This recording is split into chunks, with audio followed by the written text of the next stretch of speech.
exchange market and apply all its instruments to strengthen the monetary policy transmission mechanism. On the other hand, Mr. Speaker, fiscal policy stance over the medium term aims at supporting the government's bottom-up economic transformation agenda by delivering a strong fiscal consolidation with fiscal deficit declining from 3.3% of GDP in financial year 2024-2025 from a high of 5.7% of GDP in financial year 2023-2024. This will improve the primary surplus to 2.3% of GDP in the financial year 2023-2025 from a primary deficit of 0.4% in the previous year. I will later in this statement elaborate on policy measures to deliver the strong fiscal consolidation.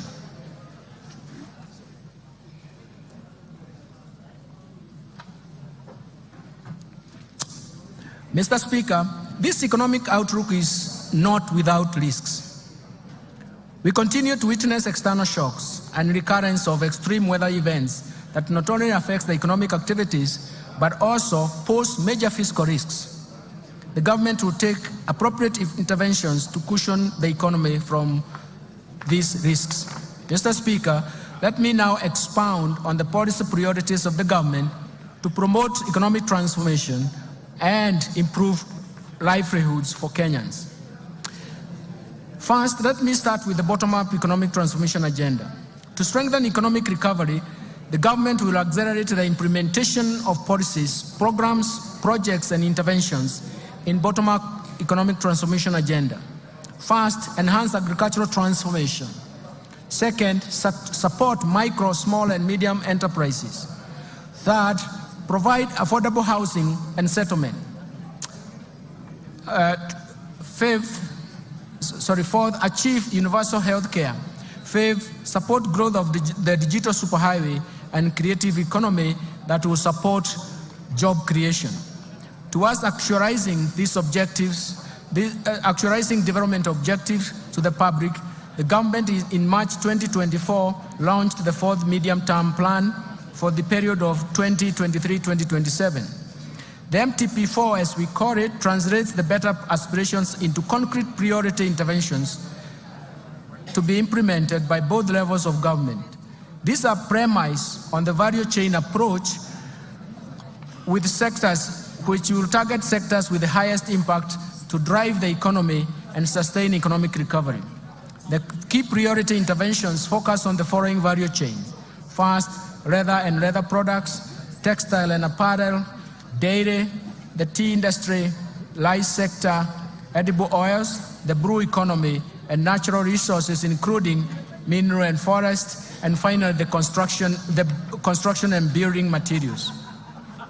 The value chain approach ensures rational resource allocation by eliminating wastage of resources occasioned by duplication, overlap, fragmentation, and ineffective coordination in the implementation of the program and projects, while promoting a whole of government approach to service delivery.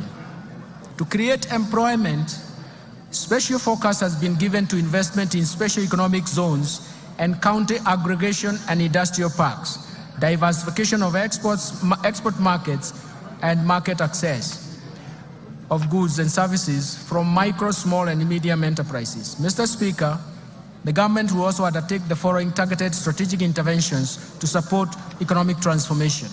First, the government will continue to maintain macroeconomic stability to enhance security, to foster a secure and conducive business environment while protecting Kenyans and their properties. Second, the government will scale up development of critical infrastructure in the country, such as roads, railway, air, seaports, energy, water, and reduce the cost of doing business and ease movement of people and goods, as well as promote competitiveness. Third, the government will enhance investment in key sectors for broad-based sustainable growth by promoting agricultural transformation, growth in manufacturing, environmental conservation, and climate change mitigation, stimulating growth in tourism and sustainable land use. And all this in management will actually refocus ourselves in terms of how we can get moving in these subsectors. Fourth, the government will enhance human capital development through investment in health, education, and appropriate social safety nets for vulnerable groups, for vulnerable population, for improved social and economic outcomes. Fifth, the government will support the youth, women, and even persons living with disabilities through government-funded empowerment programs that leverage on partnership with private sector organizations. Sixth, the government will support county governments through transfer of shareable revenues to strengthen their systems and capacity in service delivery. Mr. Speaker, it's important to notice that it is for the first time since the advent of devolution that the county governments are getting shareable revenue, which is surpassing 400 billion shillings. Lastly, implement various policy and legal institutional reforms that will enhance the efficiency of public service delivery. Let me turn now to investing in climate change mitigation and adaptation to enhance resilience. Mr. Speaker, the effects of climate change have become detrimental to economies across the globe, with extreme weather conditions, events affecting lives and livelihoods of millions of people. The rising cost of adaptation are diverting funds from essential services like healthcare and education, and potentially destabilizing the economies. Mr. Speaker, Kenya has not been spared by these negative effects of climate change. The recent unprecedented floods that our country faced following the prolonged drought in 2021-2022 claimed lives, caused injuries to many people, and wreaked havoc on property, infrastructure, and livelihoods. The government responded promptly and undertook short-term measures to mitigate the devastating impacts of the drought and floods. Going forward, we shall formulate and implement long-term climate change adaptation and mitigation strategies to generate strong resilience pathways. Mr. Speaker, our climate action agenda is informed by the need to restore our degraded ecosystem that include forests, rivers, and wetlands. It is for this reason that His Excellency the President has rallied Kenyans to prioritize environmental conservation, implement aggressive reforestation, afforestation, and wetland restoration programs, and reverse the biodiversity loss and even land degradation. In response to the President's call, the government has stepped up climate adaptation mitigation efforts, including green energy, smart agriculture, decarbonizing manufacturing, e-mobility, and green building, all aimed at the attainment of zero carbon by 2050. I therefore urge all Kenyans to support the government's response to the ecosystem restoration that aims to grow 15 billion trees nationwide by the year 2030. Let me turn to policy, legal, and institutional reforms. Mr. Speaker, while we have made progress as a nation, we remain alive to structural constraints that impede the pace of economic development. Aware that sustainable economic transformation is predicated on timely implementation of appropriate policy, legal and institutional reforms, I propose the following interventions that will improve the business environment, increase efficiency in public service delivery, and strengthen the accountability and transparency of public finance management. First, let me focus on public procurement reforms. Mr. Speaker, in my last budget speech, I informed this House of the government's plan to fully automate public procurement and disposal processes by implementing an end-to-end e-government procurement system. Mr. Speaker, phase 1 of e-government procurement system has successfully undergone user acceptance testing and piloting in 12 selected MDAs and counties. This piloting will continue up to December 2024. The system comprises, among others, an e-marketplace, electronic marketplace, for the common user items where prices for various outlets are feasible, allowing intense competition in procurement of these common user items. Once the e-government procurement system is rolled out, All MDAs and executive offices of county governments will be required to fully transition to the system, while state agencies and corporations, county assemblies, and even county agencies will be onboarded in the second phase within the 2024-2025 fiscal year. The system will reduce cost of goods, works, and even services between 10 and 15%, maximize value for money, and increase the transparency of procurement. Second, let me turn to restraining growth of public sector wage bill. Mr. Speaker, the public sector wage bill continues to leaving few resources for development. Public sector wage bill stood at 38.2% of the ratio as a ratio of total revenue in 2021. To contain the wage bill, the government implemented a wage freeze in the financial years 2021-22, 2022-23, in addition to eliminating and streamlining the number of allowances. Further actions planned in relation to containing the wage bill include: first, all MDAs and county governments should review and rationalize their staff establishment to ensure affordability, fiscal sustainability with the right composition and skill sets. Second, the government will roll out a unified human resource information system for the entire public sector starting from 1st July. The system consolidates human resource and payroll data in the public service for access through single warehouse. The system has been linked to the Kenya Revenue Authority iTax to facilitate filing of payee returns. This reform will eliminate the multiple manual and standalone payroll systems.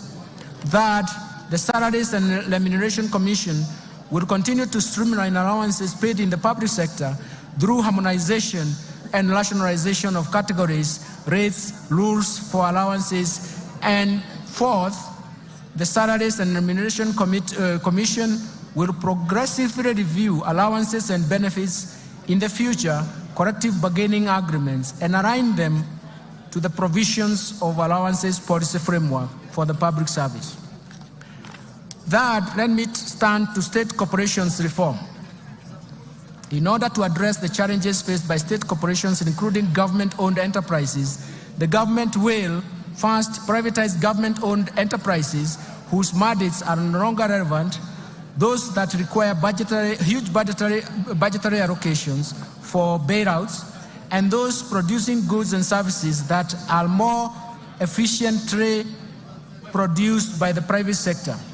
Second, restructure the state corporations through mergers and/or transfer back to parent ministries or relevant state corporations to remove duplication of functions, and enhance the efficiencies and synergies in operations so as to optimize use of limited resources, and ensure state corporations are self-sustaining, generate additional revenue to the exchequer, and also ensure quality service delivery to Kenyans. In addition, Mr. Speaker, the government is committed to implement policy changes to ensure government-owned enterprises realize their full potential. You will note that in 2023, the cabinet approved the ownership policy for the government-owned enterprises. And this is a key governance reform framework. Mr. Speaker, to anchor the policy in law and to give effect to its operationalization, a draft Government-Owned Enterprise Bill 2024 has been finalized and is undergoing public participation. Once the process is completed and an approval granted by Cabinet, the bill will be submitted to this august House for consideration, and I'm seeking support from this House for approval of the bill. Mr. Speaker, we have also prepared a draft Government Investment Regulations 2024 to provide a framework for efficient and effective management of government investment. The draft regulations will be taken through public participation before submission to this House for consideration and, if possible, approval. Fourth, let me turn to pending bills. Mr. Speaker, in the last budget statement, I informed this House that the government plans to establish a pending bills verification committee to carry out a thorough analysis of all stock of pending bills for the period 1st July 2005 to 30th June 2022 and formulate measures to stop accumulation of pending bills going forward. Mr. Speaker, as you are aware now, His Excellency the President inaugurated the Pending Bills Verification Committee in November 2023. The committee received a total of 94,997 pending bills claims valued at Kenya shillings 662.3 billion. Analysis of the pending bill claims submitted by MDAs is ongoing. The general public has been given an opportunity to submit any pending bill claims owed by the national government. The committee is expected to complete its work and submit a report by October 2024 for implementation within the fiscal framework. Fifth, the national assets and inventory management reforms. Mr. Speaker, the National Treasury has initiated reforms geared towards automating assets and inventory management in MDAs as well as county governments. In this regard, the National Treasury will operationalize the assets and inventory management modules of IFMIS, with the module of all MDAs scheduled to launch and go live in July 2024. The rollout of county governments will commence thereafter. These reforms will enable the accounting officers to have visibility of all assets and inventory under their control and facilitate optimal assets utilization. Sixth, let me turn to financial sector reforms. Mr. Speaker, the Kenya banking sector remains stable, resilient, and continues to play its role in mobilizing funds and channeling them to deserving productive economic sectors and activities. The banking sector remained profitable with a growth of assets of 0.3%. It is now standing at 7.74 trillion in February 2024. Credit from commercial banks to the private sector stood at around 6.9% in terms of growth in April 2024 and has benefited key sectors of the economy. The Financial Inclusion Fund, popularly known as the HASRA Fund, and the de-risking of lending to the MSMEs through the Credit Guarantee Scheme have facilitated additional lending to the MSME sector. Mr. Speaker, to position the banking sector to effectively play its role in Kenya's socio-economic transformation, 3 recent reforms have been implemented. First, the licensing and oversight of digital credit providers to address inherent challenges, including the high cost of credit, inadequate debt correction, inadequate disclosures and lack of transparency, breach of data privacy, and abuse of personal information. As at the end of March 2024, 51 digital credit providers have been licensed. Secondly, on climate change, the CBK in April 2024 issued draft Kenya Green Finance Taxonomy for public participation that will serve as a tool to classify whether particular economic activities are green or environmentally sustainable, and serve as a guide for banking sector and other market participants in making informed investment decisions or financing decisions. Third, to eliminate money laundering and vulnerability in the banking sector, the CBK has revised the anti-money laundering and combating the financing of terrorism and proliferation of financing, and the supervisory framework has been implemented so that the risk-based supervision is enacted, undertaking institutional and sectoral risk assessment and enhancing staff complement capacity for supervision. Mr. Speaker, the Kenya banking sector is exposed to dynamic global, regional, and even local developments, necessitating reforms in this respect. The following reforms are proposed. First, the Central Bank of Kenya intends to progressively increase the minimum core capital for banks from the current 1 billion to Kenya shillings 10 billion. The CBK will engage the market for an appropriate timetable to achieve this goal. This is intended to strengthen the resilience and increase the bank's capacity to finance large-scale projects while creating sufficient capital buffer to absorb and withstand shocks posed by continuous emerging risks associated with adoption of technology and innovation as institutions expand. Second, the central bank plans to amend the Banking Act to provide for stiff dissuasive penalties that are proportionate to the violations committed, support a strong compliance culture in banks, and also make sure that it aligns to international best practice. Let me turn to capital markets developments. Mr. Speaker, in order to enhance price discovery and boost income for coffee farmers, the Capital Markets Authority has licensed 14 coffee brokers, and so far 29 auctions have been conducted under the Capital Markets Coffee Exchange Regulations 2020 at the Nairobi Coffee Exchange. In addition, the authority has approved the direct settlement system, which has been operationalized by one of the local commercial banks. Let me turn to pension reforms. Mr. Speaker, majority of Kenyans remain uncovered with retirement benefits coverage which stands at about 26%.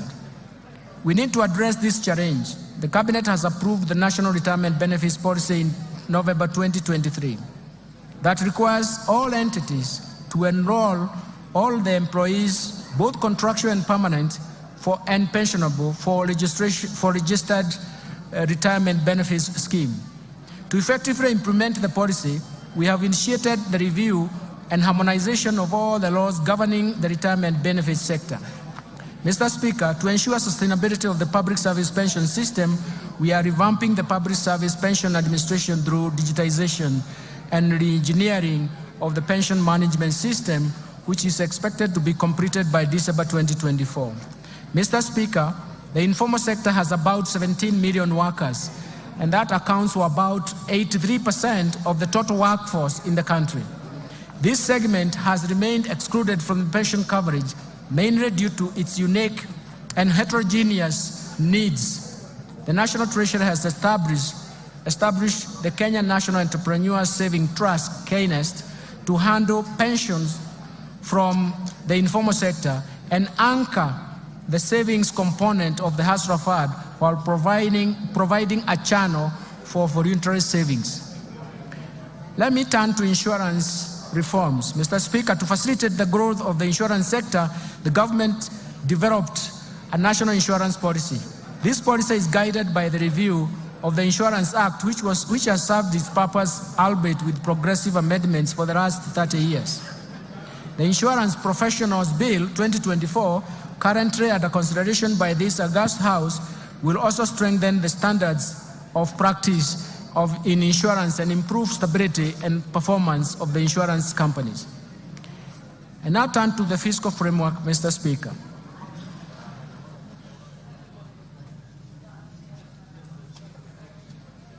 Mr. Speaker, the government's fiscal policy is to enhance fiscal consolidation efforts to reduce debt vulnerabilities and rebuild fiscal buffers amid significant global and even domestic challenges. These external and domestic shocks that Kenya has experienced serve as a reminder of the importance of fiscal buffers. Mr. Speaker, the focus of our fiscal policy thus remains to reduce the deficit from 5.7% of GDP in the current financial year to 3.3% in the financial year 2024-2025. We're going to do this through various means. First, domestic resource mobilization. Mr. Speaker, implementation of government's plan for rapid and inclusive socio-economic transformation largely depends on robust revenue growth rate. Indeed, despite significant government investment in reforming the tax structure, the tax to GDP is estimated at 11.5% of GDP as of 2022-2023, against an estimated potential of 25% of GDP. And this is also the convergence criteria in the East African community countries. We therefore urgently need to address the challenges that negatively affects our revenue collection, some of these challenges include: first, there is an existence of hard-to-tax sectors. The economy is dominated by a large informal sector that is mostly outside the current tax instrument, leaving the country to rely on a narrow tax base, and it is time to reverse this trend. Second, proliferation of tax expenditures over the years.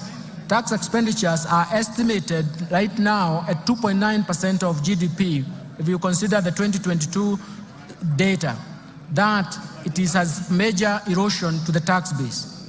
Third, low tax compliance largely attributed to factors such as the technical and complex nature of our tax laws and procedures, taxpayer apathy due to perceived inefficient use of tax revenues, high compliance costs, and inadequate taxpayer education. Fourth, there are difficulties in taxing emerging digital economy. The tax system is not fully equipped to deal with the emerging business models that leverage on the digital technology. Finally, Mr. Speaker, inadequate modern technology equipment for use at every stage or exit border points, misdeclaration and even misclassification of goods, inadequate customs border posts, infiltration of counterfeits, smuggling, and diversion of goods. Mr. Speaker, in order to address these challenges and enhance the revenue mobilization, we shall implement a combination of tax policy and administrative reforms. The reforms are premised on the need to ensure that taxes are more supportive to economic activity. They do not distort the market and have a predictable tax structure. The reforms include, first, implementation of tax policy and administration measures proposed in the Finance Bill 2024. Second, implementation of the medium-term revenue strategy to expand the tax base to 20% of GDP over the medium term. Third, to strengthen the tax administration for enhanced compliance through leveraging on technology to revolutionize tax processes, sealing revenue loopholes, and enhancing the efficiency of tax system. And finally, we're focusing on unlocking additional non-tax revenue potential by MDAs through the services they offer to the public.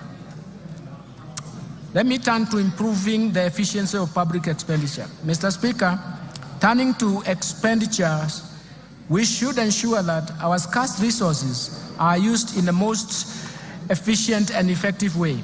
Mr. Speaker, in order to move towards a balanced budget and further improve efficiency in public spending, the following bold actions and reforms have been outlined in the financial year 2024-2025. First, rationalization of transfers to SAGAs by at least 30% from the financial year 2023-2024 approved budget, in line with the overall austerity measures, cutting across all ministries, departments, and agencies. Second, curtailing spending on the following expenditure items: foreign travels, rationalization of all training expenses across government, and restricting all training to within government institutions, rationalizing all allocations for purchases of motor vehicles, and suspending purchases of furniture for a period of 1 year, and suspending all refurbishment and partitioning of government offices. Third, the expenditure control measures that include suspension of all new recruitment in the public sector for 1 year, for the next 1 year, audit and cleanse all public payrolls, pension, and transfers to the vulnerable, with a view to eliminate ghost workers, as well as enforce payments of salary scales and that are approved as recommended by SRC, and consolidation of public procurement for common user items. Fourth, minimizing government expenditure by leveraging on technology, and this will entail use of Wi-Fi emails for efficient communication. 5, reviewing the insurance schemes, especially looking at EDU, AFIA, indigence, public service, police, and prison commissions and independent offices under the universal health coverage, and align them to the Social Health Insurance Fund. The Social Health Insurance Fund now will be important because it will afford all Kenyans a universal health care with more benefits. 6th, suspending the policy of SAGAs investing surplus funds and enforce the requirement of PFM Act 2012 and the PFM Regulations 2015 to surrender such funds to the Exchequer. And finally, reviewing the regional development authorities, to remove duplication of laws within those county governments and MDAs. Since the beginning of this financial year, the government has also implemented initiatives to contain the growth of expenditures. First, the government has undertaken measures to reduce spending to non-priority expenditures. Second, the public-private partnership framework targets commercially viable projects, but also considers the contingent liabilities that come under this framework. And third, we are reviewing the portfolio of externally funded projects with a view to restructuring and realigning them with bottom-up economic transformation agenda. All these initiatives, Mr. Speaker, will help lower the expenditures. I now turn to revenue measures, revenue projections. Mr. Speaker, with the policy measures and structural reforms highlighted above, we project total revenue corrections, including appropriations in aid for the financial year 2024-2025 budget to be Kenya shillings 3,343.2 billion, equivalent to 18.5% of GDP. Of this, ordinary revenue is projected to be Kenya shillings 2,917.2 billion, equivalent to 16.2% of GDP. Ministerial appropriations in aid is projected to be 426 billion shillings. Grants to this budget are provided at Kenya shillings 51.8 billion, which is 0.3% of GDP. Expenditure projections. Mr. Speaker, total expenditure in the financial year 2024-2025 budget is projected at Kenya shillings 3,992 billion, or 22.1% of GDP. Of this, the recurrent expenditure will amount to Kenya shillings 2,840 billion, or 15.7% of GDP. The development expenditures, including allocations to domestic and foreign finance projects, contingency fund, and even equalization fund, is Kenya shillings 707.4 billion, equivalent to 3.9% of GDP. Total allocation to county governments is projected at Kenya shillings 444.5 billion, of which equitable share is 400.1 billion. Fiscal balance. Mr. Speaker, given the projected revenue grants against the projected expenditures, the fiscal deficit including grants is projected at 597 billion, equivalent to 3.3% of GDP, and this is down from Kenya shillings 925 billion, or 5.7% of GDP in 2023-2024. In this respect, the primary balance will improve to a surplus of 2.3% of GDP from a deficit of 0.4% of GDP in the current financial year. The fiscal deficit for 2024-2025 will be financed by net external borrowing of 333.8 billion, equivalent to 1.8% of GDP, and net domestic borrowing of 263.2 billion, which is equivalent to 1.5% of GDP. Public debt management. Mr. Speaker, Kenya meets its obligations promptly, and no debt arrears have been accumulated. Public debt is projected to remain within sustainable levels on account of fiscal consolidation path that reflects the decline in the ratio of debt to GDP in present value terms over the medium term. To improve Kenya's debt sustainability and boost our credit rating position, the government will continue to implement measures to enhance growth of foreign exchange earnings. Our medium-term debt management strategy aims at lowering the cost and risks in the debt portfolio. In this regard, the government will slow down uptake of new external commercial debt and undertake liability management operations through debt swaps and other innovative solutions. The government will also diversify sources of financing through issuance of Panda bond, Samurai bond, and Sukuk in diverse financial markets in China, Japan, and the Gulf regions respectively. The government will maximize use of concessional financing from bilateral and multilateral institutions to improve the debt sustainability and boost our credit rating. Let me turn to public-private partnership framework, Mr. Speaker. Due to the limited fiscal space, the government will continue to scale up the use of public-private partnership financing for commercially viable projects. Currently, there are 37 projects at various stages of PPP project cycle.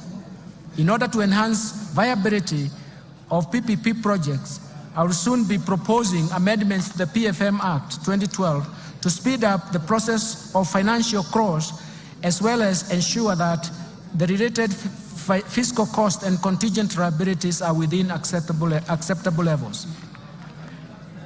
Let me turn to public investment management. Mr. Speaker, in order to increase efficiency and effectiveness of public spending, the government will continue to implement public investment management regulations at the national government and commence a rollout of county governments. The regulations are aimed at streamlining and initiating execution and delivery of public projects within the timelines. Further, the government will roll out public investment management information system to all MDAs to improve the management of development projects in the country. Strengthening financial management reforms is very critical, and now I'll turn to this migration to accrual accounting, Mr. Speaker. The transition to accrual accounting from cash basis marks a significant milestone in our nation's journey to strengthening public finance management. In recognition of this, the Cabinet in March 2024 approved the transition from cash to accrual basis of accounting to improve cash management and enhance the financial and fiscal reporting.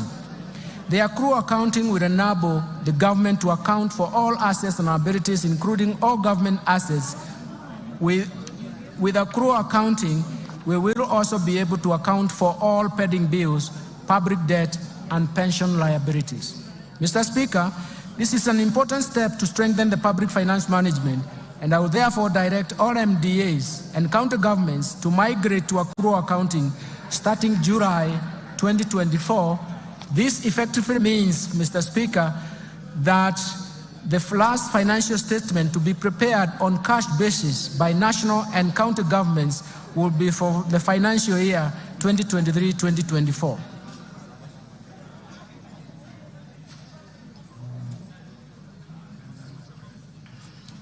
Mr. Speaker, let me turn to Treasury Single Account. Mr. Speaker, the PFM Act 2012 and its attendant registration provides for the establishment of the Treasury Single Account, TSA as we call it, system at both national and county government levels.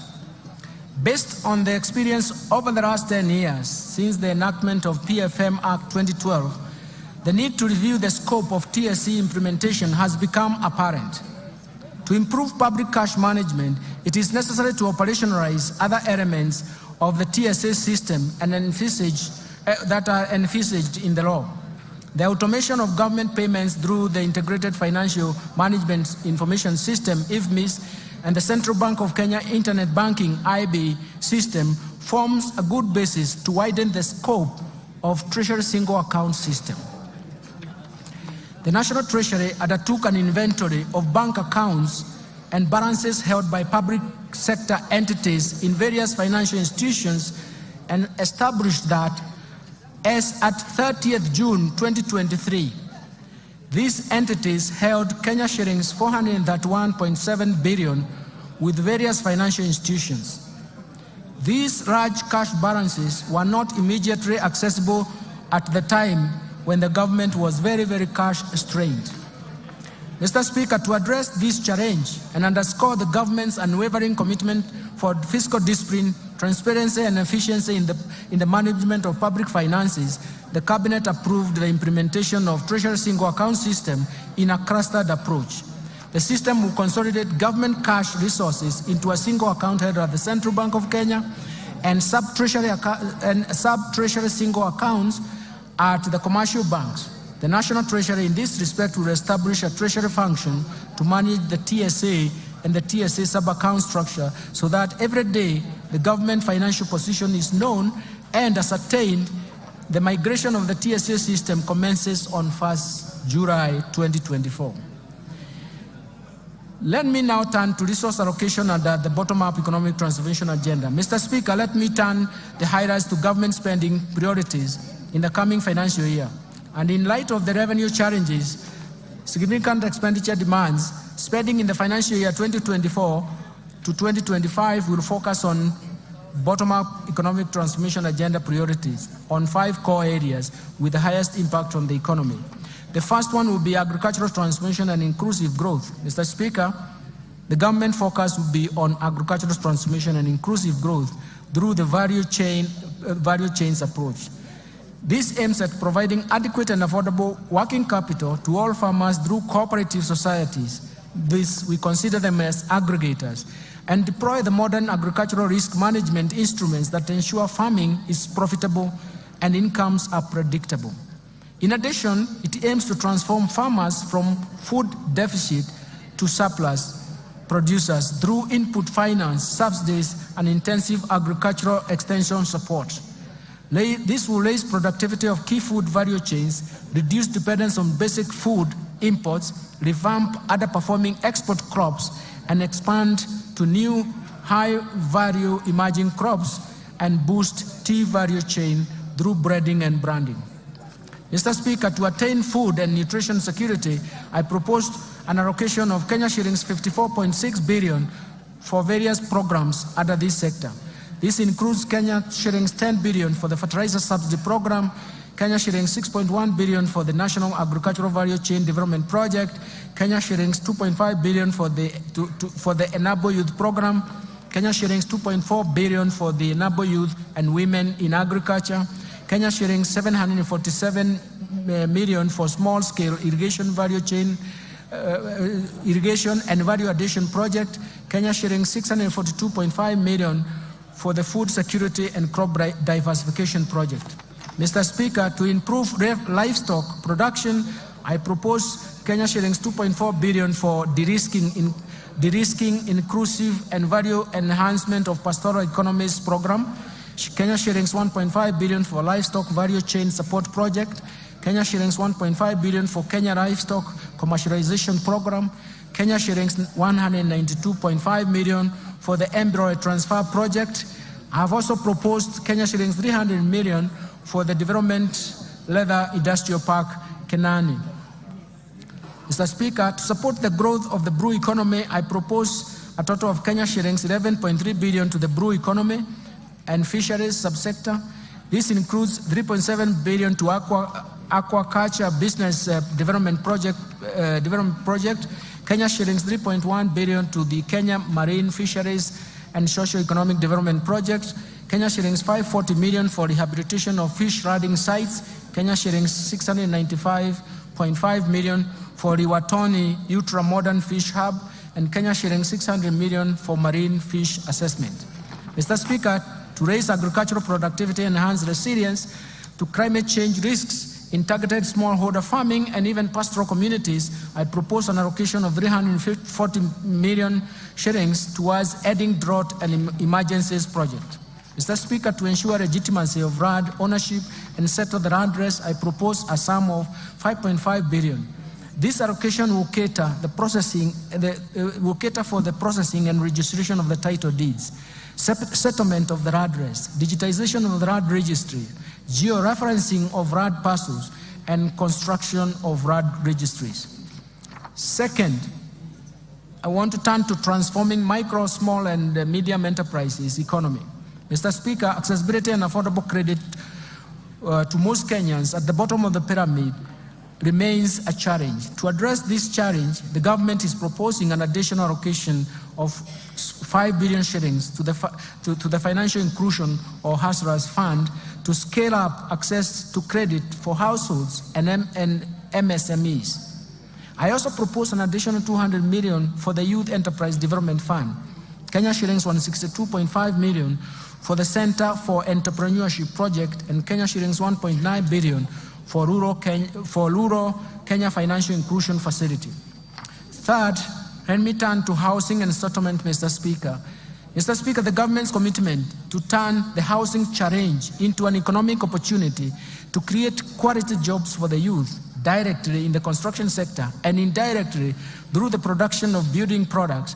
This will be achieved through, among other measures, facilitating a delivery of 200,000 houses per annum and enabling low-cost housing mortgages. To continue supporting this initiative, I have proposed an allocation of 92.1 billion shillings for the housing, urban development, and public works. This includes Kenya shillings 8.3 billion under the Kenya Urban Program, Kenya shillings 3 billion to Kenya Mortgage Refinance Company for enhancement of the company's capital as well as for lending to the primary mortgage lenders, Kenya shillings 32.5 billion for construction of affordable housing units, Kenya shillings 15 billion for the construction of social housing unit, Kenya shillings 14.7 billion for social and physical infrastructure. Mr. Speaker, other proposed allocation to the housing, urban development, and public works include 11.3 billion for the Kenya Informal Settlement Improvement Project Phase 3, Kenya shillings 1 billion for the construction of markets, Kenya shillings 1 billion for the National Slum Upgrading Program, Kenya shillings 1 billion for the construction of housing units for the National Police and Kenya prisons, Kenya shillings 496.3 million for the construction of food bridges, Kenya shillings 444 million targeted to support construction of county headquarters that are targeted. Fourth, universal health care coverage. Mr. Speaker, the government is committed and determined to realize the constitutional right to health by promoting access to quality and affordable health care through universal health care coverage program. Towards this end, Mr. Speaker, I have proposed an allocation of 127 billion to the health sector to support various activities and programs. These include 4.2 billion for Kenya shillings, 4.2 billion for universal health care coverage, coordination and management unit, Kenya shillings 2 billion for free maternity health care, Kenya shillings 3.6 billion for managed equipment services, Kenya shillings 861.5 million to provide medical cover for the orphans, elderly, and severely disabled persons in our society, Kenya shillings 4.6 billion to cater for the stipend and acquisition of specialized medical equipment for the community health promoters, and 4.1 billion shillings for primary health care fund. Mr. Speaker, throughout the cases of HIV, AIDS, malaria, and tuberculosis, and enhance the vaccines and immunization program in the country, I have proposed Kenya shillings 28.7 billion for the Global Fund, and Kenya shillings 4.6 billion for vaccines and immunization programs, respectively. Mr. Speaker, to enhance the early diagnosis and management of cancer and reduce the burden of treatment among Kenyans, I have proposed an allocation of Kenya shillings 1.1 billion to strengthen cancer management in Kenyatta National Hospital and Kisii Level 5 hospitals. I have also proposed Kenya shillings 2 billion to the Emergencies, Chronic and Critical Illness Fund. Mr. Speaker, to improve health service delivery, I have proposed a sum of Kenya shillings 29.7 billion for Kenyatta National Hospital and Moi Teaching and Referral Hospitals. This includes 2.6 billion for the construction of Kenyatta National Hospital Burns and Pediatric Center. I've also proposed Kenya shillings 5.2 billion for the Kenya Medical Supplies Agency, Kenya shillings 2.5 billion for the Kenya Medical Research Institute, Kenya shillings 1 billion for procurement of family planning and reproductive health commodities, and Kenya shillings 760 million for procurement of equipment at the National Blood Transfusion Services.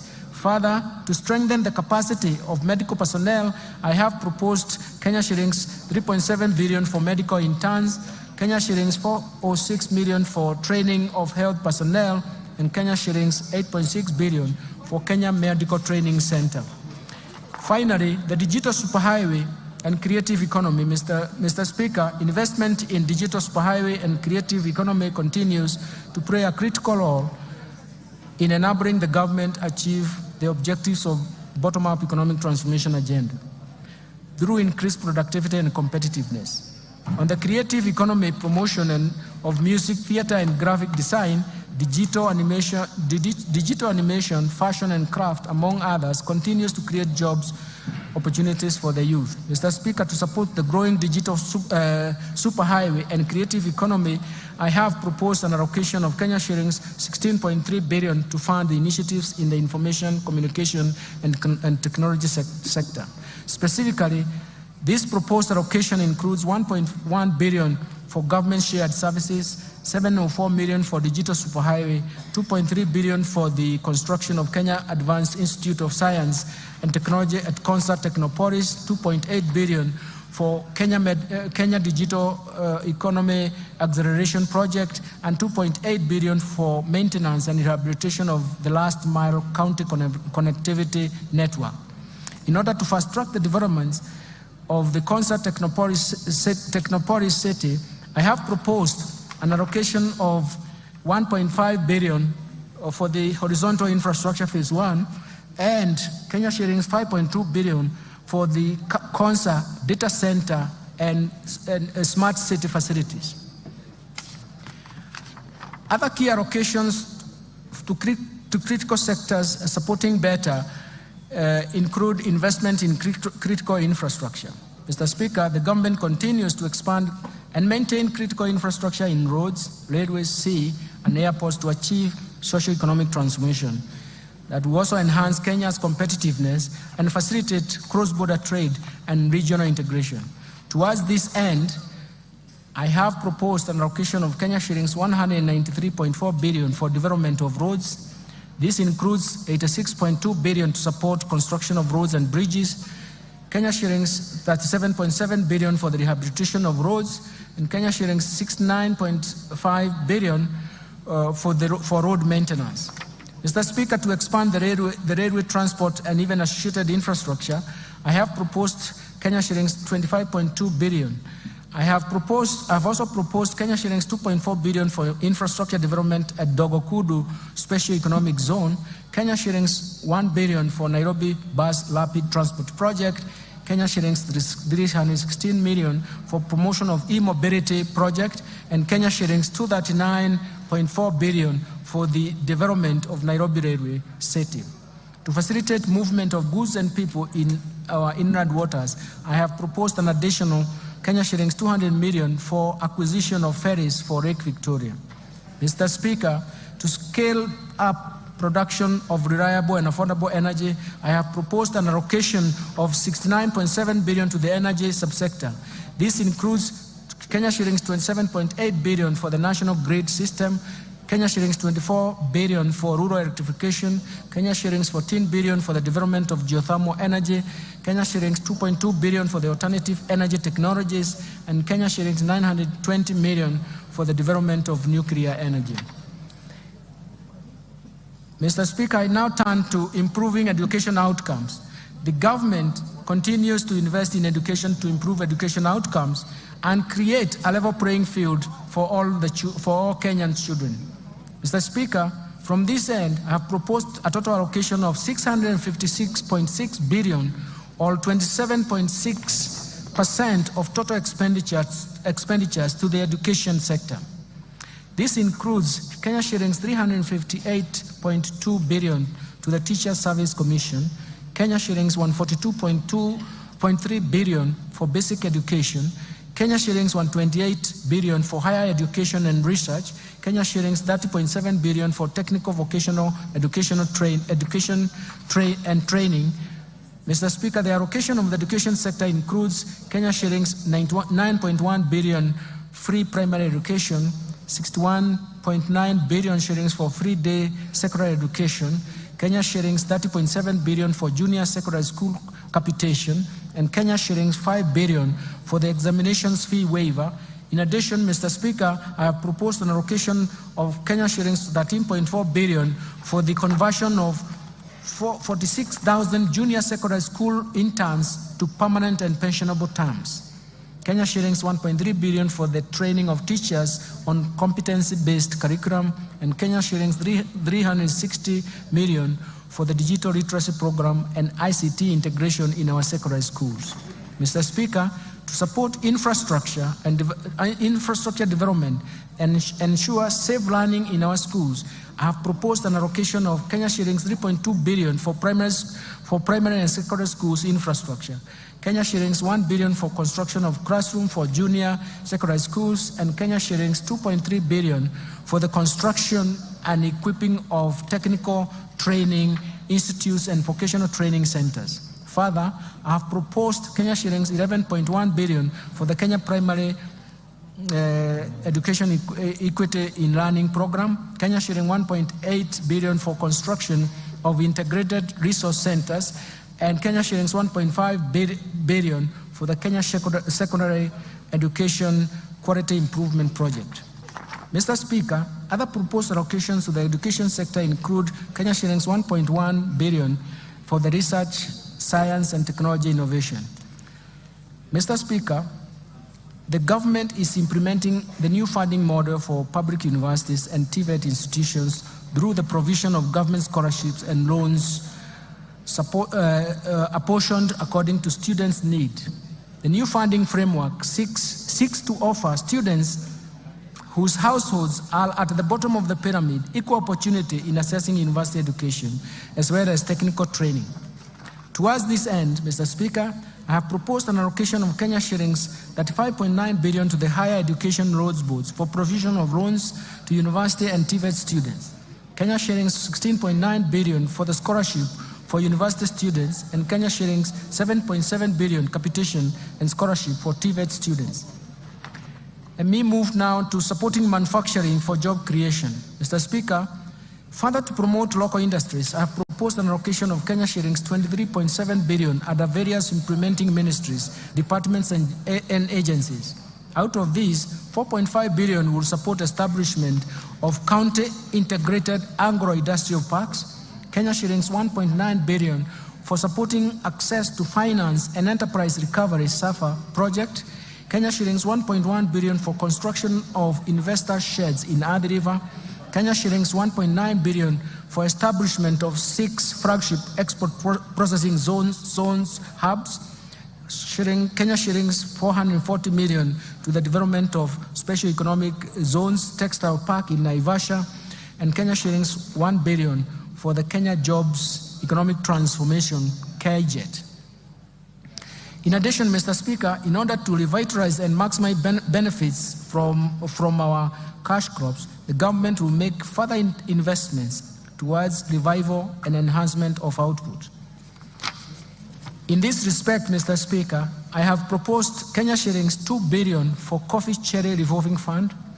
This is in addition to Kenya shillings 4 billion allocated in the current fiscal year. Kenya shillings 1.5 billion for payments of debts owed to sugarcane farmers, arrears to employees, and maintenance of cane testing units, Kenya shillings 120 million for cotton industry revitalization project, and Kenya shillings 150 million for the pyrethrum industry recovery.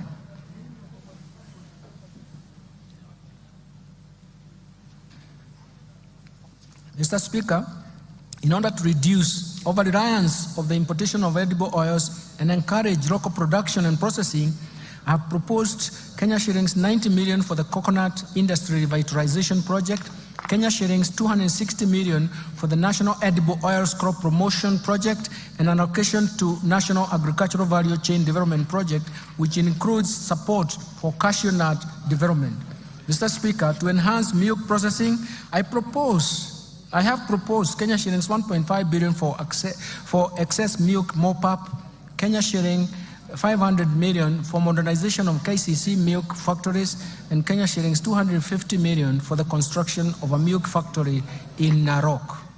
Mr. Speaker, to equip our youth with essential training and internship opportunities, I have proposed an allocation of 1.3 billion for the Kenya Industry and Entrepreneurship Project, Kenya shillings 119.9 million for the construction of industrial research laboratories, and Kenya shillings 114.3 million for the constituency industrial development centers. I will now turn into improving security, Mr. Speaker. Mr. Speaker, enhanced national security creates an enabling environment for businesses to thrive while aiding faster economic recovery.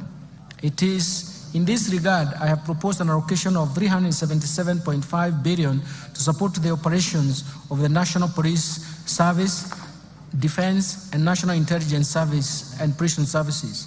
Mr. Speaker, the proposed allocations include Kenya shillings 173.1 billion for defense, 110.6 billion for National Police Service, 46.3 billion for the National Intelligence Service, and Kenya shillings 32.7 billion for prison services. I have proposed an allocation of 13.9 billion to cater for leasing police motor vehicles and the modernization program. Mr. Speaker, to step up the war on crime and embrace support to administration of justice, I have proposed Kenya shillings 918.4 million to equip the National Forensic Laboratory. Protecting the vulnerable groups, Mr. Speaker, as a caring government, we shall continue to protect the vulnerable members of our society. I have in this regard proposed an allocation of 31.3 billion for social protection and affirmative actions in this budget. Mr. Speaker, out of this allocation, Kenya shillings 18.6 billion will cater for cash transfers to elderly persons, 7.9 billion for orphans and vulnerable children, Kenya shillings 1.2 billion for persons living with severe disabilities. Mr. Speaker, the proposed allocation includes 1.5 billion for the Kenya Hunger Safety Net Program, Kenya shillings 1.9 billion for the Kenya Social and Economic Inclusion Project. In addition, 815 million will go to Child Welfare Society of Kenya, 400 million to the Presidential Bursary for the orphans, Kenya shillings 600.1 million for National Council for Persons Living with Disabilities, and Kenya shillings 100 million for the National Albinism Support Program, and Kenya shillings 100 for National Autism Support Program. Let me turn to equity, poverty reduction, women and youth empowerment. Mr. Speaker, the most pressing challenge in our country at the moment is lack of jobs or job opportunities for the youth. This has been exacerbated by the multiple shocks that have hit our economy. And in order to empower the youth and support businesses owned by the youth and women, I have proposed Kenya shillings 89.5 billion for these initiatives. This allocation includes 10.4 billion for the National Youth Service, 1.1 billion for the Kenya Youth Empowerment Program, 200 million for the Youth Enterprise Development Fund, 162.5 billion for the Center for Entrepreneurship, 230 million for the establishment of youth empowerment centers, 2.7 million to National Youth Opportunity towards Advancement, NYOTA. In addition, I have proposed Kenya shillings 649.8 million to strengthen the film industry in Kenya. Mr. Speaker, the government is committed to ensuring increased income for our women through employment creation and supporting women-led enterprises. And to further empower our women, I have proposed Kenya shillings 182.8 million for the Women Enterprise Fund, Kenya shillings 3.5 billion for the National Government Affirmative Action Fund. Mr. Speaker, to promote regional equity, reduce poverty, and enhance social development, I have proposed Kenya shillings 63 billion for the National Government Constituency Development Fund, as well as Kenya shillings 8 billion for the Equalization Fund to finance programs identified in marginal areas. Let me turn now to stimulating tourism, growth, sports, culture, and recreation and arts. Mr. Speaker, the government has prioritized expanding the space for creativity, including freedom of expression and protection of intellectual property rights. The government will also strengthen mainstreaming of arts and culture, infrastructure and support cultural production, and as well as creative economy. We are also cognizant of the brand value of Kenyans participating and excelling in international sports arena as incalculable. To support tourism, sports, culture, and even recreation, I have proposed an allocation of 23.7 billion, and this includes an allocation of 16.5 billion for the Sports, Arts, Social Development Fund, Kenya shillings 4.9 billion for the Tourism Fund, and Kenya shillings 2.2 billion for the Tourism Promotion Fund. Let me turn to environment protection, water and natural resources. Mr. Speaker, in order to support environment and water conservation and respond to climate change, I have proposed an allocation of Kenya shillings 10.7 billion for forest resources conservation and management, 1.7 billion for forest research and development, 2.7 billion for environment management and protection, 5.9 billion for the Kenya Financing Locally Led Climate Action Project, 1.6 billion for meteorological services, and Kenya shillings 13.1 billion for wildlife security, conservation, and management. In addition, Mr. Speaker, I've proposed Kenya shillings 1 billion for wildlife research and development, Kenya shillings 1.2 billion for human-wildlife conflict compensation, and Kenya shillings 800 million for wildlife insurance. Mr. Speaker, to expand and access clean and adequate water for domestic and agricultural use, I have proposed an allocation of Kenya shillings 36.6 billion for the water and sewerage infrastructure development, 12.5 billion for water resources management, and Kenya shillings 1.9 billion for water storage and flood control. In addition, I have proposed 17.8 billion for irrigation and land reclamation, Kenya shillings 1.9 billion for water harvesting and storage for irrigation. I now turn to improving governance and sustaining the fight against corruption. To enhance good governance and Mr. Speaker, and scale up fight against corruption, I have proposed Kenya shillings 4.2 billion for the Ethics and Anti-Corruption Commission, 4 billion for the Office of Director of Public Prosecution, 6.9 billion for the State Law Office, 8.7 billion for the Office of the Auditor General. In addition, Mr. Speaker, to enhance the oversight and registration of the role of Parliament, I propose an allocation of Kenya shillings 44.6 billion for Parliament. To enable administration and justice, I propose an allocation of 24.7 billion for the judiciary. This includes 900 million for construction and refurbishment of courts and 800 million for the automation of the judiciary. Allocations to the county governments, Mr. Speaker, I turn to this. The county governments will receive a proposed allocation of 400.1 billion as equitable share in the financial year 2024-2025. It's for the first time that they have arrived to this figure of 400 and surpassed it in the last 12 years of devolution. As equitable share of financial year 2024-2025. And this is equivalent to 25.48% of the actual revenue raised nationally for the financial year 2020-2021, which is in compliance with Article 203, subsection 2 of the Constitution of Kenya. In addition to the equitable share of revenue, a further 44.4 billion has been proposed as additional allocation to county governments. This comprises of 8.76 billion for the national government share of revenue, Kenya shillings 35.66 billion from proceeds of external loans and grants for the external loans and grants.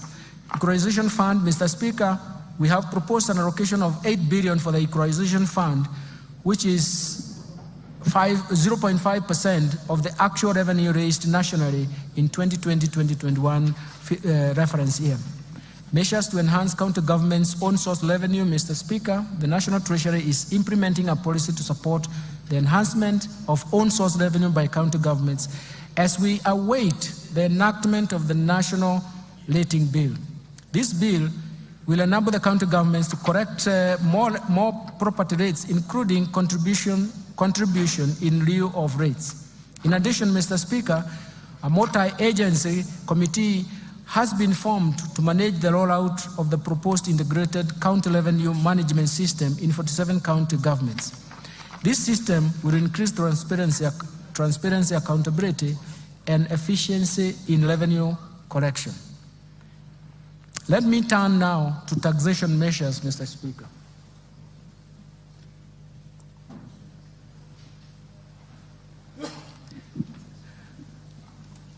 The policy measures to support the budget, the tax policy measures supporting the budget for the financial year 2024-2025 budget are very, very critical.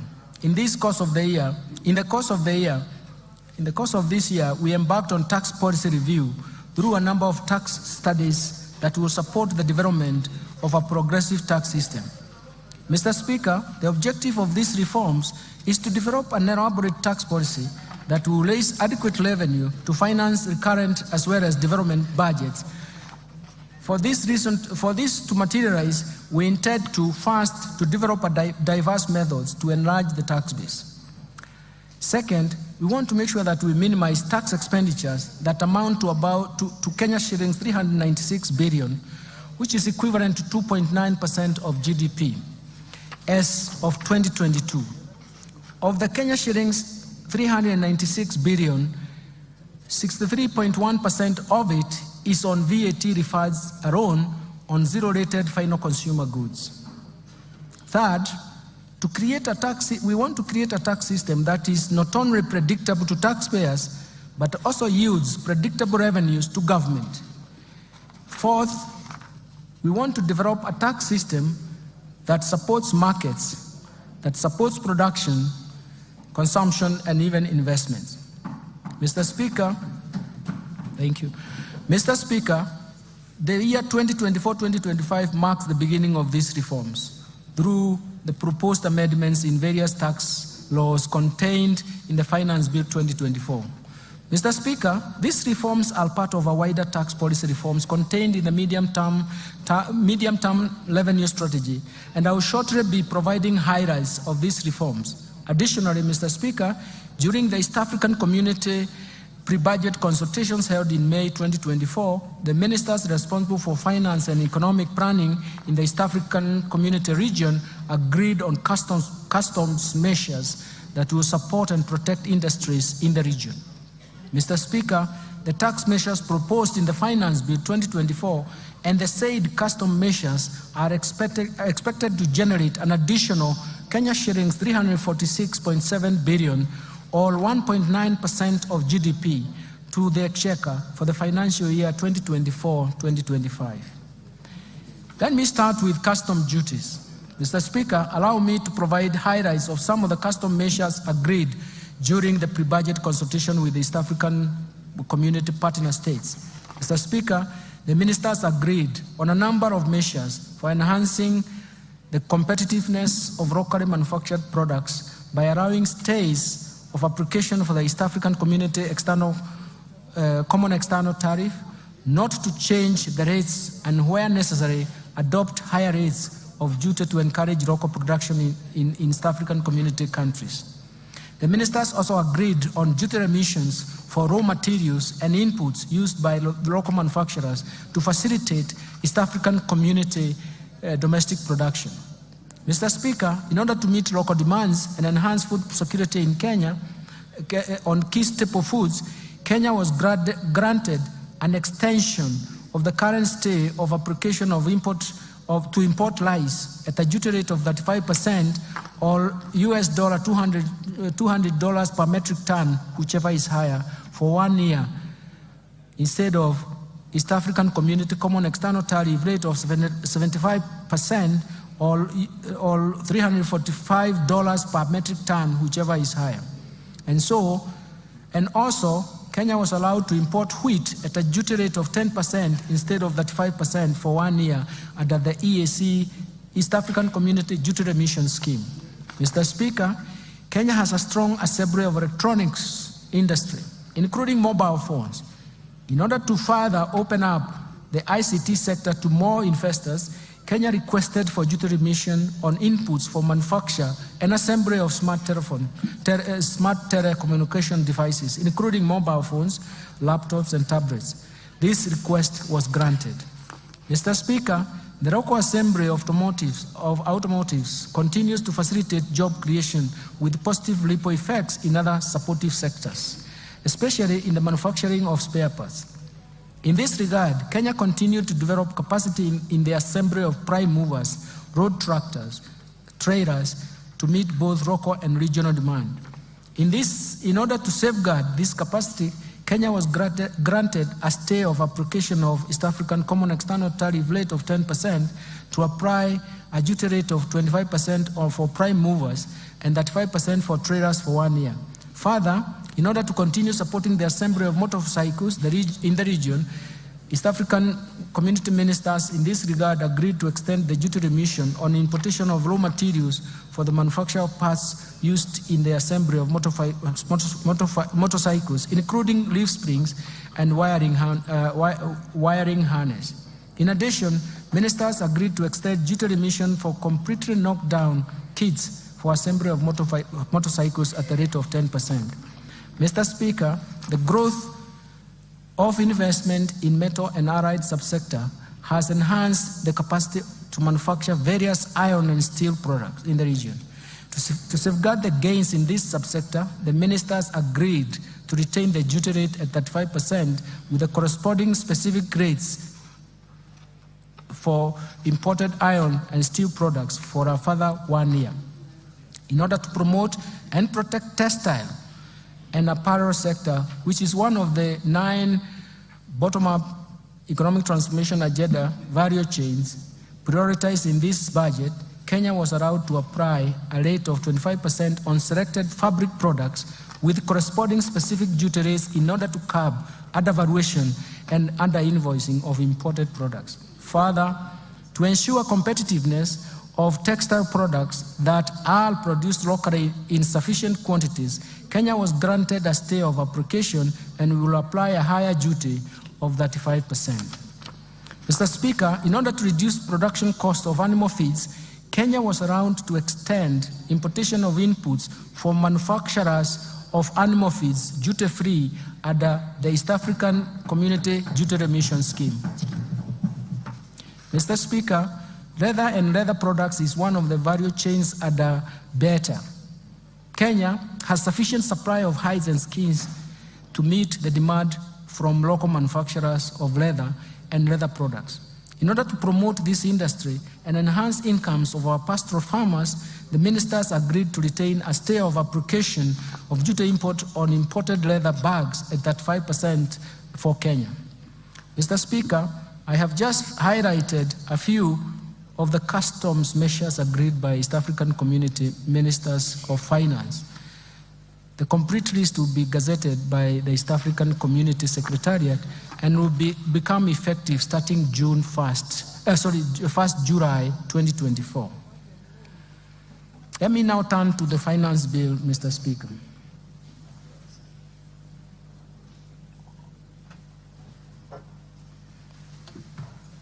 Mr. Speaker, allow me to highlight tax policy measures proposed in the Finance Bill 2024.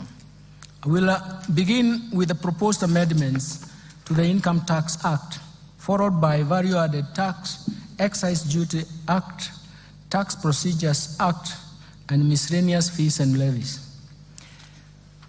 Mr. Speaker, let me start with amendments to the Income Tax Act. Currently, retirement benefits, Mr. Speaker, are subjected to tax. This taxation ceases at the age of 65 years. In order to support the retired employees, I propose to amend the Income Tax Act to exempt all retirement benefits paid from the Registered Pension Fund, Registered Provident Fund, Registered Individual Retirement Fund, and National Social Security Fund and the Public Pension Scheme upon attainment of the retirement age. Mr. Speaker, for the individuals who take up early retirement, this exemption will only apply if the individual has contributed to the pension scheme for a period of 20 years from the date of registration as a member. Mr. Speaker, in addition, the annual limit of pension contribution that is exempt from tax is 30% of the individual income, or Kenya shillings 240,000, whichever is lower. Considering that this limit has not been revised since 2005, and to encourage savings for social security after retirement, I propose to increase this limit to 360,000 shillings per annum. Further, Mr. Speaker, I propose to allow deduction contribution to a post-retirement medical fund subject to a limit of Kenya shillings 10,000 per month. This will promote savings for post-retirement healthcare needs. Mr. Speaker, currently the threshold above which withholding tax applies on payments for management fees, professional fees, training fees, and contractual fees is Kenya shillings 24,000 per month.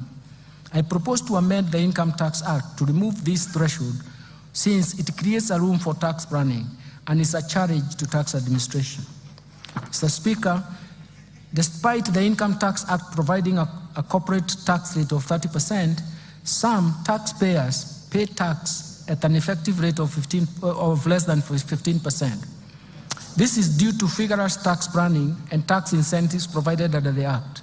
To prevent this practice, I propose to amend Income Tax Act to introduce a minimum top-up tax payable by a multinational group with a consolidated annual turnover of Euro 750 million, whose effective corporate tax rate is below 15%.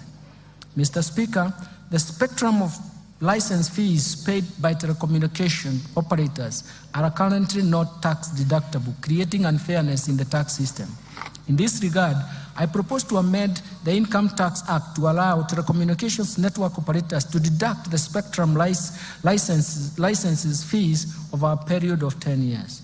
Mr. Speaker, advance pricing agreements have emerged as a valuable tool for preventing tax disputes related to transfer pricing of cross-border transactions. In this regard, I propose to empower the Commissioner to enter into advance pricing agreement with taxpayers engaged in transactions with related entities. Mr. Speaker, to attract international financial investors in Kenya and reinforce Kenya's position as a regional financial hub, I propose to reduce the rate of capital gains tax from 15% to 5% for firms certified by the Nairobi International Financial Center Authority. Mr. Speaker, a transfer of property between an individual and an entity where the individual holds 100% shareholding does not constitute a gain. In this respect, I propose to exclude from capital gains tax this kind of transfer. Mr. Speaker, the Digital Services Tax was introduced to prevent tax-based erosion occasioned by migration of traditional businesses from physical shops to online platform that is not feasible by the Commissioner of Tax for tax purposes. It has been noted that the design of the tax does not capture all taxpayers, leading not only to loss of revenue but also to unfairness in taxation. For this reason, and in line with international best practice, I propose to amend the Income Tax Act to replace the Digital Service Tax with the Significant Economic Presence Tax. Mr. Speaker, to expand the tax base and make our country self-reliant, I propose to introduce an annual motor vehicle tax at the rate of 2.5%, the value of the vehicle, subject to minimum amount of Kenya shillings 5,000. Mr. Speaker, let me now turn to gains. There are substantial gains for Kenyans. Mr. Speaker, currently the tax-free amount on subsistence allowance paid to employees in the private sector for a period spent outside the usual place of work while on official duties is capped at Kenya shillings 2,000 per day. This is quite low considering the inflation that has occurred over the years. To cushion employees in the private sector from high cost of living, I propose to review the threshold to an amount not exceeding 5% of the employee's monthly gross earnings. Second, Mr. Speaker, the affordable housing levy and pay as you earn are calculated from the same base, leading to double taxation. To address this, I propose to make the housing levy deductible expense. This means that there is a tax savings for Kenyans and therefore affording Kenyans more money in the pocket. Mr. Speaker, in order to encourage Kenyans to continue constructing their own houses, I propose to increase the limit of interest payments that qualify for mortgage relief from Kenya shillings 300,000 to Kenya shillings 360,000 per annum. Let me turn now, Mr. Speaker, to amendments to the value-added tax. Mr. Speaker, I will now highlight the amendments of the value-added tax. Mr. Speaker, currently the registration of VAT is a requirement for a person who makes taxable supplies of Kenya shillings 5 million or more. This threshold was last reviewed in 2007. In recognition to the effect of inflation over the years and to enhance efficiency in tax administration, I propose to increase the threshold to Kenya shillings 8 million. Mr. Speaker, the VAT Act allows taxpayers making both taxable and exempt supplies to claim input tax where the proportion of exempt supplies is less than 10%. This has led to tax planning and hence loss of government revenue. To address this, I have proposed the removal of the threshold so that only the input tax relating to taxable supplies are deductible. Mr. Speaker, in support of the government's effort to combat malaria, I propose to remove VAT on mosquito repellents and raw materials used in the manufacture of repellents. This will encourage local production of the repellents. Mr. Speaker, tax expenditure was estimated at 393.6 billion, or about 2.9% of GDP for the year 2022. Of this amount, VAT tax expenditure amounted to 248.3 billion, or what is 63.1% of the total estimate of tax expenditure, which is a large erosion of the VAT tax base. Mr. Speaker, tax expenditure creates avenues for revenue leakage and thus denying government the revenue to support key priorities that benefit majority of Kenyans, of the citizens in Kenya. Recognizing the importance of tax expenditure in the promotion of investment and addressing welfare challenges in the economy, and in line with the medium-term revenue strategy, I propose to rationalize the VAT tax expenditure as provided for in the VAT Act in form of exemptions and zero rating based on the following criteria. First, that goods currently exempt be subjected to VAT. Second, zero-rated finished goods and consumer goods and services be exempt from VAT. Third, zero rating be restricted to goods and taxable services meant for export. Based on the above, Mr. Speaker, based on the above criteria, Mr. Speaker, I have proposed several amendments to the first schedule of the VAT Act in order to move some goods and services from exempt to vatable status. In addition, I have also proposed amendments to the second schedule of the VAT Act so that we can move some of the goods and services from zero rating to either exempt status or vatable. This rationalization is expected to expand the VAT tax base and create fairness in taxation.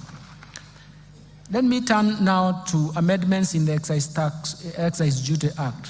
Mr. Speaker, the tax measures I have proposed under excise duty, I propose to change as follows. I propose to change the due date of payment of excise duty on alcoholic beverages from 24 hours within 5 working days after removal from the stockroom. The 24 hours time frame has posed administrative challenges and cash flow, as well as cash flow challenges to the taxpayers. Mr. Speaker, to protect local assemblies and create fairness and equity in taxation, I propose an introduction of excise duty on imported, fully built motorcycle at the rate of 10% of the customs value, in addition to specific tax duty rate of Kenya shillings 12,952.83 cents per unit, whichever is higher. Mr. Speaker, participation in betting, gaming, prize competition, lotteries continues to affect socio-economic fabric of our society, given their addictive nature. Mr. Speaker, last year we raised the excise duty on these activities from 7.5% to 12.5% to discourage participation. Despite this increase, participation rate in these activities by Kenyan citizens, especially school-going children and young adults, continues to persist. To further discourage this behavior, I propose to increase the excise duty tax rates to 20%. Mr. Speaker, in line with research findings commissioned by the National Treasury on the taxation of alcoholic beverages, I propose to review the excise duty structure on wines and beer from specific rates per litre to the rate of Kenya shillings 22 shillings and 50 cents per centiliter of pure alcohol. In other words, we want to start taxing alcohol beverages on the basis of alcohol content. Further, I propose to change excise duty rate on spirits from specific rates per litre to Kenya shillings 16 per centiliter of pure alcohol. This new structure of taxation based on alcoholic content does not distort the markets, and does not affect the investment decision, and it is expected to encourage responsible consumption behavior of these alcoholic beverages. Mr. Speaker, I also propose to review excise duty structure on cigarettes in line with research conducted and advice that has recommended harmonization of excise duty rates for cigarettes with and without filters at the rate of Kenya shillings 4,100 per mile. This will reduce the incentive for misdeclaration and illicit trade. Mr. Speaker, I propose to increase the excise duty rate from Kenya shillings 1,594.50 per kilogram to Kenya shillings 2,000 per kilogram on products containing nicotine or nicotine substitute to address their adverse effects on human health. This excludes those approved medicinal products. Additionally, I propose to increase the excise duty rate on liquid nicotine for electronic cigarettes from Kenya shillings 70 per milliliter to Kenya shillings 100 per milliliter. Mr. Speaker, to provide fair treatment to both residents and non-residents offering excisable services, I propose to amend the Excise Duty Act to charge excisable services offered in Kenya by non-resident through a digital platform. Mr. Speaker, the Finance Act introduced excise duty on fees charged on advertisement of alcoholic beverages, betting, gaming, rotaries, and prize competition on TVs, print media, billboards, and FM stations. This resulted to a shift in choice of advertisement platform from the traditional media to internet and social media. To create a level playing field and to achieve the intended purpose, I propose to expand the scope of this tax to include fees charged on internet and social media advertisements. Mr. Speaker, in order to enhance the administrative efficiency in the issuance of excise licenses to persons dealing with excisable goods or services, I have proposed an amendment to provide for issuance of licenses within 14 working days upon receipt of all required valid documents by the Commission. Mr. Speaker, the Finance Act 2023 introduced duty on imported eggs, potatoes, onions at the rate of 25%. To promote trade across the East African region, I propose the removal of this excise duty on imported eggs, potatoes, and onions originating from East African Community Partner States, subject to goods meeting the East African Community Rules of Origin. Mr. Speaker, currently, excise duty is 15% on the following: telephone, internet data services, fees charged on money transfer services by banks, fees charged on money transfer by agencies and other financial services providers, and the fees charged on cellular phone service providers. I propose to retain the excise duty rate of 15% on fees charged on money transfer services by cellular phone service providers to benefit retail electronic payments ecosystem. Let me now move to amendments to Tax Procedures Act. Mr. Speaker, I will now highlight those proposed amendments of the Tax Procedures Act. Currently, there is no validity period for the agency notices issued for enforcement of correction of unpaid taxes. This gap often leads to tax disputes and delayed revenue correction. To address this, I propose to amend the Tax Procedures Act to provide 1 year validity period for agency notices. Mr. Speaker, in order to align the timelines for claiming VAT and in the Tax Procedures Act and VAT Act, I propose to delete the reference on timeliness for claiming refunds under VAT Act, so that the applicable timeline is the 6 months that is provided under the Tax Procedures Act. Mr. Speaker, currently registered manufacturers whose value of investments is in the preceding 3 years is at least 3 million are exempted from withholding tax. In order to promote equity and create fairness to all manufacturers, I propose to amend the Tax Procedures Act to remove this exemption. Mr. Speaker, I propose to amend the Tax Procedures Act to clarify that enforcement and correction of taxes will be undertaken where a decision of the tribunal or court is in favor of the commissioner, and stay orders have not been obtained against the decision. Mr. Speaker, the 60 days provided to the commissioner in the Tax Procedures Act to review documents submitted by the taxpayers in support of an objection of tax assessment by the commissioner are not adequate. To ensure comprehensive review, and in order to give the commissioner adequate time, I propose to extend the timelines to object decisions of the commissioner from 60 days to 90 days. Let me now move to amendments to miscellaneous fees and levies. Mr. Speaker, last year, 17.5% export and investment promotion levy was introduced on imported goods that are also locally produced in adequate quantities. In the Finance Bill 2024, the list of goods has been expanded and the rate of the levy has been reduced to 3% for most of the goods and others 10%. Mr. Speaker, in order to facilitate the National Intelligence Service to carry out its mandate, I propose to amend the Miscellaneous Fees and Levies Act to exempt the National Intelligence Service from payments of import declaration fee and railway development levy on security equipment and motor vehicles imported or purchased locally for official use. Mr. Speaker, the high production and importation of hazardous goods, particularly electrical and electronic devices, into the country has led to significant increases in electronic waste. We call it e-waste in Kenya.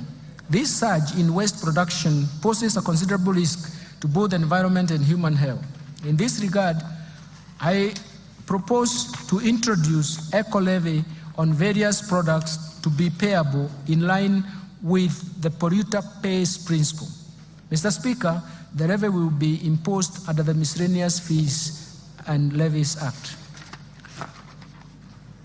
Then we turn to the amendments to the Kenya Revenue Authority Act. Mr. Speaker, to enhance public knowledge and literacy on tax matters, I propose to amend the Kenya Revenue Act to enable Kenya School of Revenue Administration collaborate with other institutions of higher learning, develop curricula, assess, examine students, and award certificates in tax matters. I have submitted this amendment in a separate bill.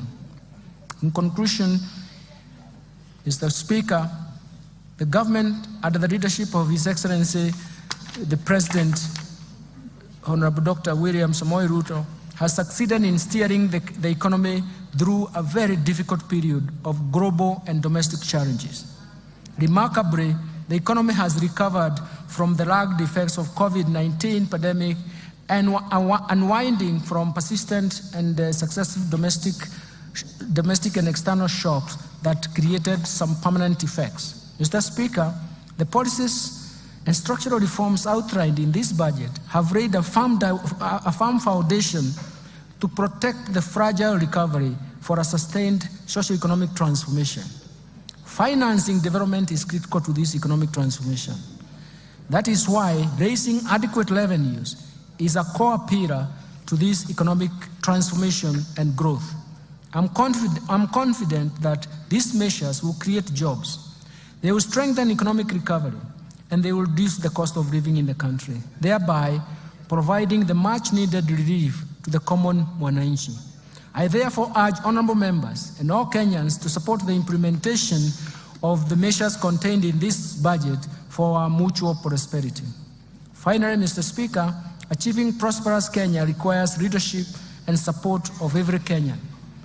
For this reason, I wish to thank His Excellency the President, Dr. William Samoei Ruto, and His Excellency the Deputy President, Honorable Rigathi Gachagua, for their continued wise guidance and leadership and even perseverance to long hours of working to get things right.